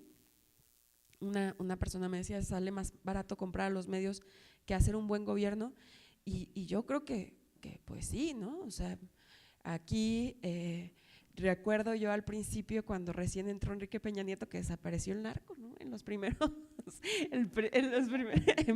de repente de la noche a la mañana de la política de la guerra contra el narcotráfico de Felipe Calderón, los primeros 6 meses automáticamente ya habían desaparecido el narco de los medios, ¿no? Y esto tiene que ver con una dependencia directa de las casas de medios al dinero público. Ojo, cuando existe esto, y esto es lo que ha utilizado constantemente el gobierno para decir prensa vendida, pero la mayoría de los reporteros de pie son reporteros pobres, los ricos son los de arriba, los que reciben estos miles de millones de pesos son los de arriba. Y en ese sentido creo que es importante también decir que para que esto, o sea, que los efectos que tiene la publicidad oficial en la información que nosotros recibimos son inmensos. O sea, yo los invito a, después de esta conversación, irse a uno de los periódicos de mayor circulación y vean cuántas veces le dan la voz a otros actores que no sean los actores gubernamentales. Y ahí se van a dar cuenta cuánto dinero está fluyendo. Hay definitivamente medios que están tratando de escapar de este sistema. Y es tarea del nuevo gobierno, ya que dijo que iba a hacer una reducción del 50% sobre el gasto en publicidad oficial, hacer una ley que efectivamente genere criterios para que la publicidad oficial se asigne a las poblaciones a las que tiene que llegar esta información. Es decir, si yo voy a hablar sobre una campaña de obesidad, de combate a la obesidad, pues lo más seguro es que necesito ubicar a los medios que llegan a las poblaciones en donde los niveles de obesidad son más altos. El problema hoy es que se da siempre a los mismos medios, se beneficia directamente, normalmente a 10 casas de medios de los 10,000 millones de pesos que se ejercen anualmente solamente en el nivel federal, se designa el 53% a 10 casas de medios y el otro 47% a más de 2,000 medios de comunicación. Entonces, esto es otro problema que al final termina generando un impacto en la información que recibimos, pero también en la seguridad de las y los periodistas. ¿Por qué? Porque si en principio el periodista no se adhiere a la línea editorial del medio y termina, en términos colegiales, saliéndose del huacal, a lo que se enfrenta constantemente es a intimidaciones, amenazas, asesinatos, muerte. Nosotros siempre decimos la plata o el plomo. Si la plata no funciona, entonces viene el plomo. Entonces, esta es otra cuestión que se tiene que atender en estas medidas de prevención, en estas medidas de política pública para disminuir las agresiones contra la prensa. Si no, no va a pasar nada. Y ya para terminar, porque creo que ya me extendí, hay muchas otras cosas que se tienen que considerar, pero hay otro tema que también es importante tomar en cuenta. En los últimos años hemos visto que ya ni siquiera es necesario que un periodista esté investigando la gran investigación de corrupción o el gran tema de violencia. Simplemente el hecho de que sepamos, que los perpetradores sepan que no hay consecuencias para agredir a la prensa y que se puede utilizar el aparato del Estado para ir en contra de la prensa, hace que cualquier palabra incómoda me dé legitimidad para ir en contra de ellos. Y este sexenio vimos cómo constantemente funcionarios públicos que se creían agredidos y que ya no contaban con los delitos contra el honor para denunciar en contra del periodista, iniciaban procesos civiles por daño moral en contra de periodistas. Tenemos el caso de Sergio Aguayo, el de San Juana Martínez, el de Carmen Aristegui, recientemente el de Humberto Padgett, en los cuales es tan eficiente. O sea, ustedes pónganse a pensar, ustedes necesitan defenderse. Les están cobrando 10 millones de pesos, como en el caso de Humberto Padgett. Tienen que pagar 10 millones de pesos por algo que supuestamente dijiste que no es cierto. Porque además el Poder Judicial, tal como lo menciona Balbina, que también es responsable de todo este desastre, pasa estas denuncias y les da entrada y además resuelve a favor normalmente los funcionarios públicos, porque son los que están utilizando el aparato. Y entonces el periodista puede durar de 2 a 3 años defendiéndose en lugar de seguir haciendo su trabajo. Este tipo de situaciones tienen que ser atacadas a través de un mecanismo, a través del mecanismo desde la vía de la prevención y de las medidas preventivas y de prevención, porque de otra manera el mecanismo siempre no va a ser sostenible. Las agresiones van a ir aumentando constantemente y no va a haber presupuesto que alcance. Por más que haya 32 mecanismos de protección, por más que tengamos 50,000 botones de pánico y una SWAT o una policía militar, porque como ahora nos la están anotando, ¿no? Por más que haya eso, no va a haber una disminución de las agresiones de periodistas. No va a pasar. Entonces, esta visión que menciona Lucía es medular. Pensar en el mecanismo de protección a periodistas desde el derecho, desde el ejercicio del derecho y no desde las personas, nos permite ampliar nuestra visión de una manera impresionante. Eso sería hasta ahí. Muchas gracias. Bueno, muchas gracias por las participaciones. Pues a usted primero quería comentar que hace unos meses yo escribí un editorial precisamente para Washington Post en Estados Unidos, en la que pues delineamos, ¿no?, la importancia de los familiares en la búsqueda a la verdad y la justicia más allá, no nada más de la búsqueda de las personas desaparecidas. Y efectivamente yo creo que usted tiene toda la razón, o sea, los periodistas desaparecidos son parte de del mismo contexto de personas desaparecidas que los demás. Y como Balbina dijo hace ratito, y creo que es algo, un problema muy grande, es que a los familiares de los periodistas desaparecidos, pues ellos de alguna forma desaparecieron del discurso sobre libertad de expresión, pero son parte de lo mismo. Y fue lamentable que en el foro de escucha en materia de libertad de expresión no se había invitado realmente a familiares de los periodistas, que a final de cuentas son las víctimas. Y sí, estoy de acuerdo con usted de que se debería integrar más, ¿no? Los familiares de los periodistas desaparecidos igual son parte de lo mismo, entonces también deberían ser parte de esa búsqueda. Y creo que deberíamos pues, reforzar nuestros esfuerzos para enfrentar ese problema, porque lo dijo Balbina, el problema de los periodistas desaparecidos es un problema que no forma tan parte de la discusión como debería ser. Entonces estoy de acuerdo con usted en ese sentido. Sobre el Instituto Autónomo de los Medios de Comunicación, los estándares internacionales señalan que tanto la publicidad oficial como el control de los medios públicos tienen que ser autónomo, ¿no? O sea, esto que está sucediendo ahorita de la reforma a la ley orgánica, esperamos que efectivamente hayan borrado esa disposición en la que decía que la Secretaría de Gobernación iba a regular a las radios y medios públicos. Es totalmente contraria a los estándares internacionales y a lo que las organizaciones que estamos aquí sentadas promovemos.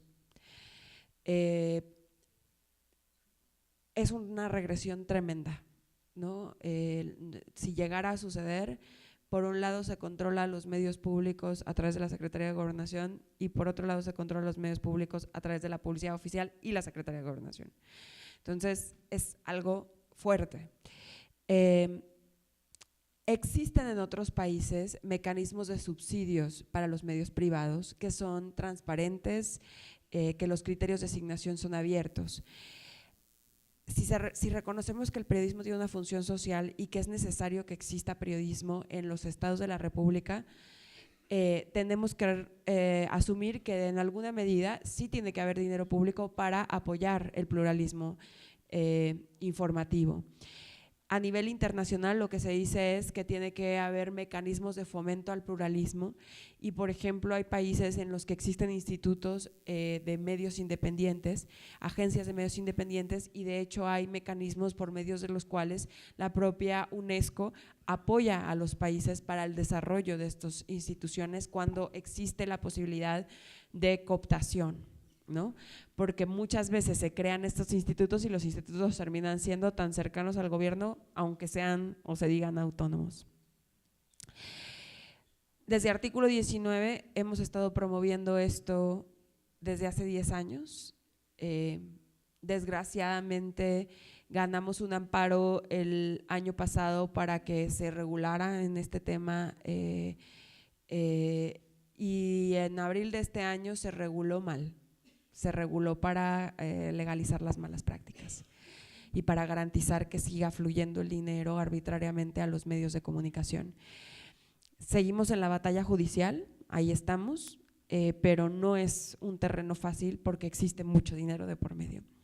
Pero definitivamente sí creemos que necesita haber un instituto autónomo que determine cómo se asigna el dinero a los medios y también que exista autonomía de los medios públicos para fortalecer a los medios públicos y que todos los días estemos recibiendo información de interés público, que no sean medios oficiales, que no estemos escuchando nada más la voz de los gobiernos. Yo coincido totalmente con lo que dice Jan. Hace falta aún que los periodistas que han sido víctimas de agresiones se unan a los colectivos de víctimas. No ha sucedido como tal, porque pareciera como si fueran dos mundos, ¿no?, distintos, y creo que hace falta justo esa unión entre los colectivos de víctimas de desaparición, los colectivos de víctimas de tortura, de ejecución, etcétera, que se unan al colectivo, a los colectivos de periodistas que han sido también agredidos. Todavía no encontramos la fórmula, ¿verdad? O sea, no sabemos, lo discutimos en algún momento en la agenda de periodistas tras el asesinato de Javier Valdés. Justo las madres de desaparecidos fueron quienes encabezaron la marcha cuando asesinaron a Javier, diciendo, pues él era quien estaba dándonos voz, ¿no? Y aún todavía nos falta hacer este vínculo para que también las víctimas reconozcan que necesitan, tal como lo mencionó el señor Carlos, que necesitamos el periodismo para que cuente las historias de violaciones graves a derechos humanos que están ocurriendo en nuestro país. Sobre las radios comunitarias, definitivamente las radios comunitarias han sido criminalizadas, los periodistas comunitarios son fuertemente agredidos. Tenemos casos, el caso en Puebla, si mal no recuerdo, en el que los 2 locutores de la radio comunitaria fueron asesinados en Oaxaca. Y desgraciadamente no existen garantías, porque todavía existe un sistema económico que inhibe o que elimina la posibilidad de que las radios comunitarias tomen parte, aun cuando existe una cuestión muy importante en la que la mayoría de la fuente de información de las comunidades más alejadas es la radio comunitaria. Y el Estado ha dejado de reconocer esto y justo una de las recomendaciones de los relatores en materia de libertad de expresión van en este camino, en el sentido de fortalecer y de fomentar que las radios comunitarias estén ahí, sigan ahí. En la propuesta de iniciativa de ley que hemos propuesto desde el colectivo Medios Libres, que estamos aquí integrantes de este colectivo, ha sido, por un lado, garantizar que haya presupuesto y para las radios comunitarias, que se impulse una institución autónoma para la pluralidad informativa, pero como lo digo, nosotros somos la sociedad civil y no somos el gobierno. O sea, nuestro trabajo de incidencia llega hasta el punto en el que la voluntad política quiera, y hacemos, pues realmente, y aquí tiene que ver con esto que mencionaba el señor, desgraciadamente la falta de respuesta del Estado ha hecho que la sociedad civil asuma ciertas responsabilidades que no es responsabilidad de la sociedad. Pero desgraciadamente creo que pues que esto también, o sea, y nuestro trabajo siempre ha sido tratar de incidir desde la vía legislativa de la política pública y tratar en la medida de lo posible de gestionar medidas de protección, pero gestionar. Nosotros, por ejemplo, en artículo 19 no tenemos policías, no tenemos, o sea, no tenemos gente que pueda asegurar la seguridad de nadie, ¿no?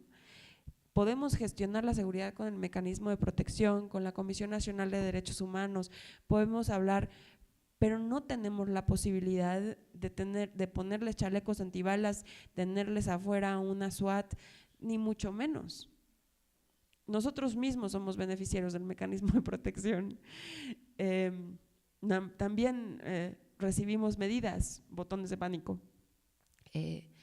Entonces creo que es importante en ese sentido sí aumentar la exigencia al gobierno desde todos, ¿no? Ahora creo que, como bien mencionaba Balbina, es la oportunidad para que nos digan punto a punto qué es lo que van a hacer. Esto que mencionaba el señor de la CEAB es un cadalso, o sea, tienes que comprobarle a la CEAB cuánto gastas en el metro, o sea, ¿cómo le haces? ¿No? O sea, son 5 pesos, o sea, tiene que desburocratizarse esto, porque el aumento de la violencia ha generado que los desplazamientos sean inmensos, y creo que Balbina podrá decir más acerca de esto, pero la burocratización de la CEAB ha hecho que el desplazamiento se viva cada vez peor. Y ya nada más para cerrar, creo que el tema de cómo unir a los periodistas comprometidos con la verdad, en México hace falta un sindicato de periodistas que por un lado vean los temas de la precariedad laboral y la falta de compromiso de los medios de comunicación con ellos. Hay muchos medios de comunicación que cuando son agredidos los periodistas les dan la espalda, que no tienen seguro de gastos médicos, que ni siquiera, o sea, que si les roban la cámara les piden que se las repongan cuando ganan lo mínimo. Y en ese sentido sí es importante una corresponsabilidad de los medios de comunicación, pero también es importante que haya una unión de los periodistas. Creo que a comparación de otros países en donde existe un gremio periodístico más unido, aquí en México falta eso y falta que se discuta. Yo esperaría que la resistencia ante el miedo genere estos grupos y empiecen con poquitos, y esos poquitos empiecen a generar más respuestas. Pues eso diría yo. Bueno, seré muy breve. Hay dos puntos que me interesa comentar de lo que preguntaron. Uno tiene que ver con yo sigo sobre el tema de los jueces, porque a mí me parece que ese es un tema, y yo coincido con los familiares de personas desaparecidas, y también porque conozco de cerca, muy cerca, los casos de familiares de periodistas desaparecidos, pero también de familiares que han sido asesinados y que desde hace 2 años a la fecha, en alianza con Propuesta Cívica, llevamos la defensa de varios casos, entre ellos el de Miroslava Bridge y el de la familia Javier Valdés, pero también seguimos otros de cerca, como el de Mario Gómez, este periodista que fue recientemente asesinado en Chiapas, y otros periodistas que de muchos años atrás. O sea, la verdad es que, bueno, yo tengo como 17 años en este trabajo y es frustrante y es desesperante cómo la justicia, yo sigo diciendo que el tema de la justicia es el fondo de todo, el tema de impunidad.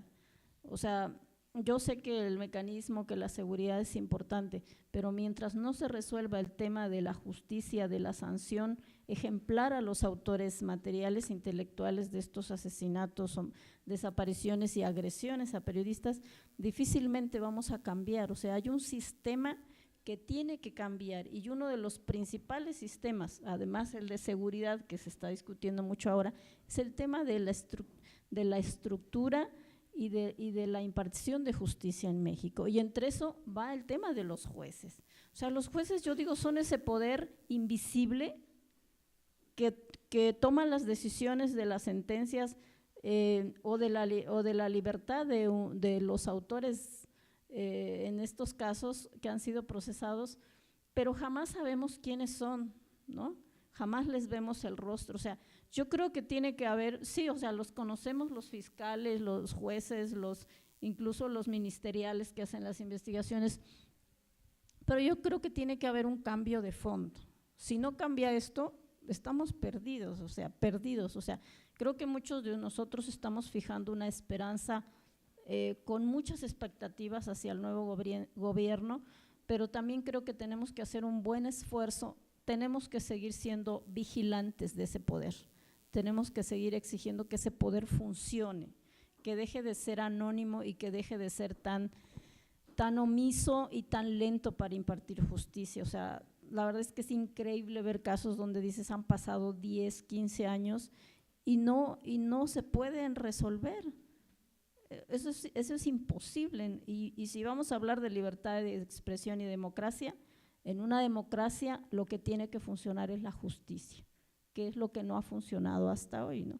Entonces yo sí creo que debe haber un acercamiento. Sé que ha habido cambios y que algunos colegas periodistas o familiares, por ejemplo en el caso de Michoacán, los familiares de 4 periodistas desaparecidos en Michoacán se han acercado a una asociación de periodistas desaparecidos en Michoacán, en Morelia.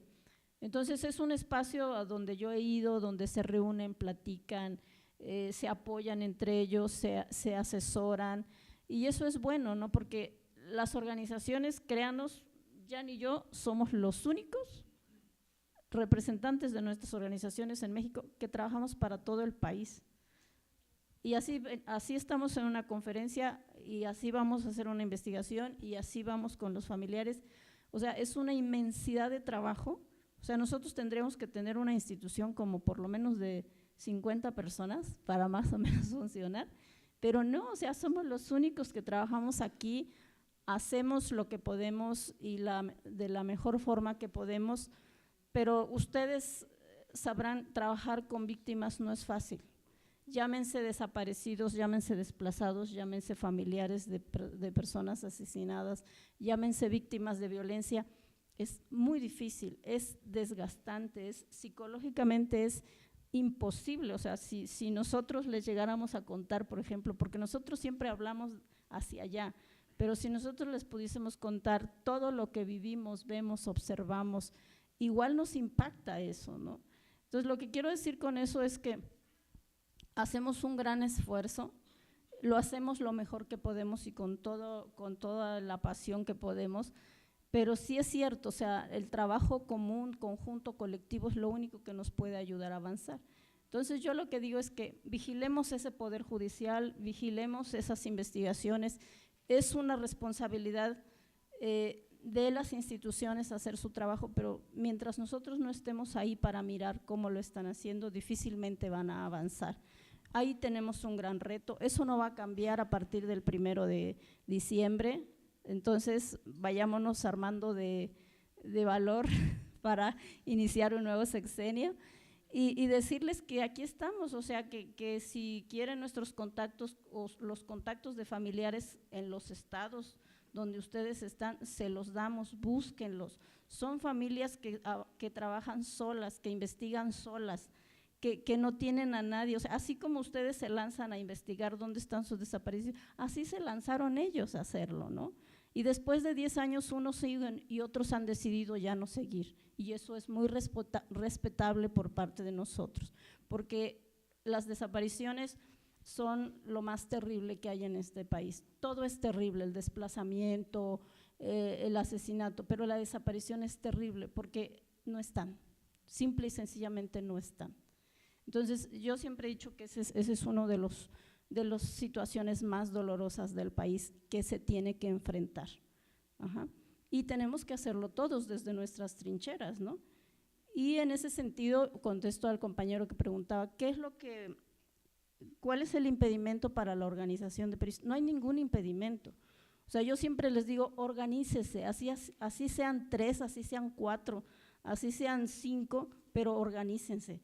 O sea, porque la única manera como se pueden apoyar y defender son ustedes. O sea, a nosotros nos toca acompañarles, asesorarles, orientarles hacia dónde ir, pero no lo podemos hacer todo, ¿no? Hay unas instituciones que se llama mecanismo, fiscalía, etcétera, que tenemos que hacer que funcionen, ¿sí? Porque para eso fueron creadas y para eso tienen recursos. Y la responsabilidad para que funcionen es nuestra, ¿sí? Es nuestra. ¿Por qué? Porque ya están ahí con nosotros y sin nosotros. Lo que tenemos que hacer es exigirles que funcionen, que hagan su trabajo. Y eso es lo que nos toca a cada quien. Y eso es lo que hacemos desde nuestra trinchera. Y eso es, ojalá las cosas cambien, pero eso no va a ser tan pronto, ¿no? Entonces yo digo, organícense, así sean 2, así sean 3, así tengan diferencias, así tengan problemas para coordinarse, háganlo. Lo importante es, yo les digo, coordínense, organícense en lo que coincidan y en lo que no coincidan, háganlo a un lado. Porque si se van por lo que no coinciden, nunca se van a organizar. Entonces, yo creo que eso es muy importante en el caso no solo de familiares, sino de periodistas. Yo lo dejaré ahí, lo dejo ahí, son muchos temas, pero también es cierto que si ustedes quieren los contactos de familiares, se los podemos dar. Son familias que a muchos de ellos pues los conocemos, sabemos que están solos, y nosotros nos tenemos que apoyar también en las organizaciones que están en los estados, porque no siempre podemos ir. O sea, a veces Es un gran esfuerzo para nosotros ir a una entidad. Hace poco estuvimos en Chiapas con Jan, con la familia de Mario, pero es un súper esfuerzo para nosotros. O sea, para nosotros es dejar muchos otros pendientes para poder ir con los familiares y a veces a lo mejor no estar con algunos de ustedes, y no a veces porque queramos, sino porque no nos da la vida. La vida en este país, digo, la vida en cualquier lado tiene 24 horas, ¿sí? Y nosotros a veces trabajamos más de 24 horas, lo cual no es posible. Entonces, pues ahora sí que apóyenos, nosotros los apoyaremos siempre en la medida de nuestras posibilidades.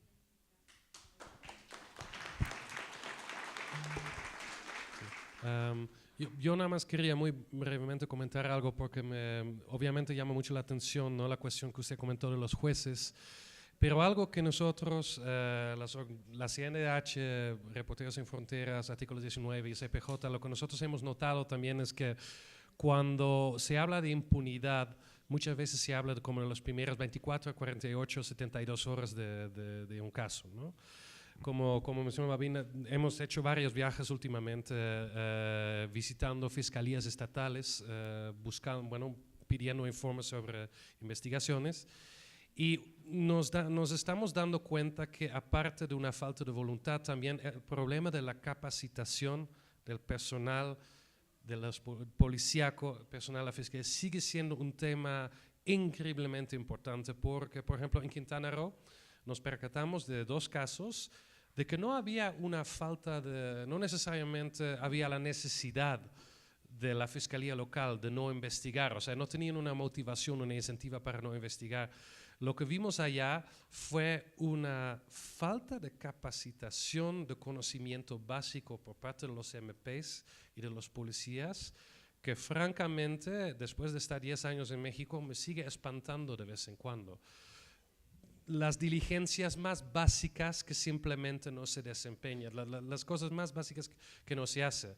Entonces, nada más quiero agregar eso porque algo que es sumamente importante, y más que nada ahora que hay una nueva fiscalía, que va a tener un pase automático de gran parte de su personal de carrera a la nueva Fiscalía General, personal que en el pasado no ha demostrado suficiente capacidad o conocimiento para llevar a cabo investigaciones en desapariciones o en homicidios, etc.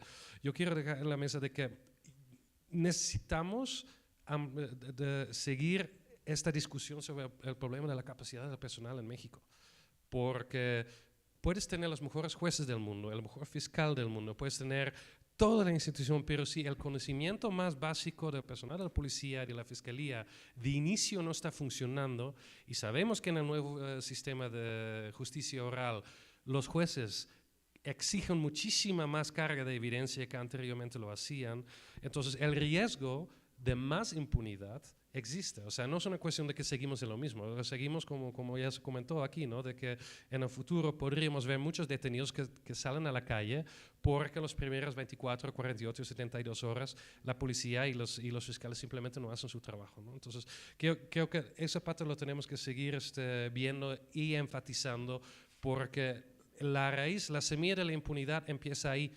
¿Cuáles son las primeras actuaciones y diligencias? Y simplemente no están ni cerca de lo que deberían ser. Sí. Sí, gracias. Bueno, nada más quisiera añadir algunas cosas a lo que comenta Jan y Balbina. Mencionaban ellos el problema de la impunidad y la falta de capacitación, y nosotros lo hemos visto en muchos casos. Por ejemplo, en el caso de Roberto Mora García, periodista asesinado en el 2004, imagínense, después de más de 14 años sin responsables, se detuvo en un primer momento a 2 personas, hubo muchas deficiencias en el momento de la detención, incluso señalamientos de agresión y de tortura. Fueron liberados tiempo después porque no eran los responsables. 14 años después no tenemos a ninguna persona detenida por el homicidio de Roberto Mora García. A pesar de la intervención en un primer momento de la Comisión Estatal de Derechos Humanos, a pesar de que se organizaron los periodistas y crearon una comisión de la verdad en el caso de Roberto Mora, seguimos sin tener justicia. Y no solamente, como comenta Jan, se trata de deficiencia en el trabajo de los ministerios públicos, que por ejemplo en ese caso 14 años después no hay una sola línea de investigación relacionada con la labor que llevaba a cabo Roberto Mora. Las investigaciones que se hicieron tuvieron que ver más, como comenta Balbina o comentó hace rato Lucía Lagunes, tenían que ver con la vida privada de Roberto Mora García. Es a qué se dedica, más bien a dónde iba, cuáles eran sus vínculos afectivos, tenían una relación fuera o no del matrimonio, es decir, cuestiones que para nada importan. O sea, el Ministerio Público se centra en esos casos, en la vida personal e íntima de la víctima, en lugar de investigar a qué se dedicaba y qué intereses pudo haber tocado con sus reportajes. Y en el caso de Roberto Mora, además de que ya había amenazas en su contra. Entonces, pero no solamente nos enfrentamos a eso, ¿no?, a deficiencia en la investigación de los fiscales, sino en el caso de Pedro Canché en Quintana Roo, a propósito de que estaba tocando ya en el tema de Quintana Roo, de que se usa a los ministerios públicos para imputar delitos a periodistas, que eso es aún peor, ¿no? Pedro Canché estaba cubriendo una manifestación pública en Felipe Carrillo Puerto.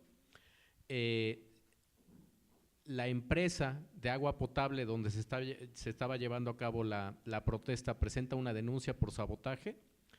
Curiosamente, la Fiscalía de Quintana Roo hace una investigación rapidísima, imputa el delito de sabotaje al periodista y estuvo 9 meses en prisión. Entonces, cuando se trata de utilizar a los ministerios públicos para afectar, ¿no?, para joder a una persona, son rapidísimos, son efectivísimos. Y puede ser que no haya ningún elemento de prueba, pero hacen la acusación. Entonces, además de la falta de diligencias y de profesionalización, está la otra parte, el uso de las instituciones para agredir a un periodista, como en el caso de Pedro Canché y muchísimos otros a nivel nacional. Entonces, bueno, hay un aparato de Estado que no funciona, pero cuando se quiere que funcione para molestar a alguien, funciona muy bien, ¿no? Y por último, quisiera abonar un poco en lo que comenta Ana Cristina del tema de publicidad oficial. Tiene toda la razón cuando menciona que la publicidad oficial en México se usa para premiar o castigar a medios de comunicación.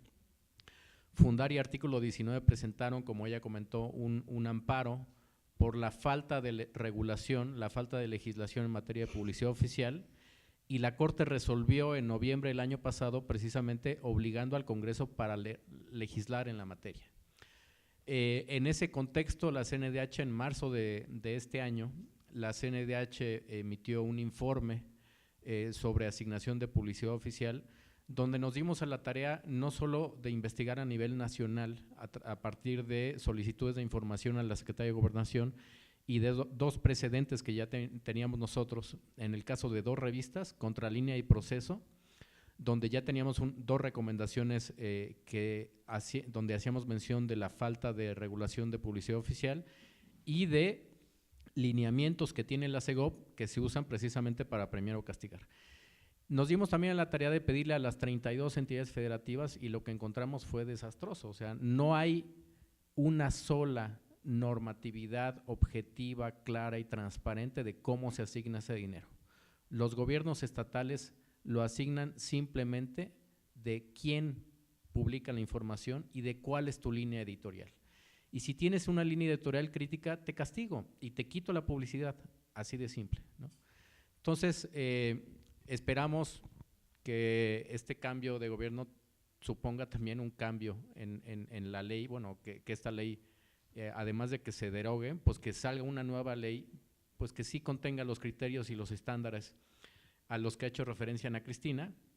Y los invito también a ver este informe sobre publicidad oficial de la CNDH, está en línea, está en nuestra página, es de marzo de este año, para que se den una idea de cómo opera la publicidad oficial a nivel nacional y que también no solamente las instituciones autónomas, las organizaciones, sino también los periodistas a nivel nacional se den cuenta de que si no se tiene una asignación transparente de publicidad oficial, esto simplemente es una más de las agresiones contra la prensa, porque no va a haber periodistas independientes, rigurosos, periodismo de investigación que haga la tarea que solamente se da en algunos casos pues, a los medios grandes de comunicación. Muchas gracias. Solo resta agradecerles a ustedes, insisto, su tenacidad para darle continuidad a este seminario y pues agradecerles a cada uno de nuestros especialistas por compartirnos y por el gran trabajo, no solamente por venir este día, sino por toda la labor que hacen de acompañamiento a temáticas que sin duda son fundamentales en el país, ¿no? Y pues, de parte del mecanismo les damos un reconocimiento para Rodrigo, para Jan, que es parte de nuestro consejo, para Ana Cristina de Artículo 19 y para Balbina, que siempre ha acompañado muchos de los temas, ¿no? Gracias a ustedes y pues damos un receso